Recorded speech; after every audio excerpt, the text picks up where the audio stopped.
Welcome to Not Milk Never Milk. Subscribe if you're lactose intolerant. You'll begin by confirming the essentials. The Nest Hub is powered and on the setup screen, and your phone is on the same Wi-Fi you intend to use. Open the Google Home app and sign in with the Google account you want linked. Once done, tap the plus sign to add a device and choose New Device. The app will search for nearby Nest devices. Make sure Bluetooth and location are enabled on your phone so the app can detect the hub immediately.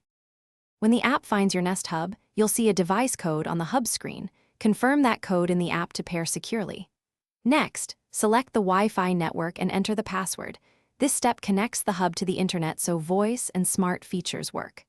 After connection, assign the device to a room and optionally enable personal results so your calendar and reminders appear. Make sure to follow any firmware update prompts. The hub may update automatically before finishing setup. Finish by configuring voice match, privacy choices, and any linked music services so the hub responds to you and respects your settings. Test basic voice commands like, "Hey Google, what's the weather?" And try casting audio to confirm media works.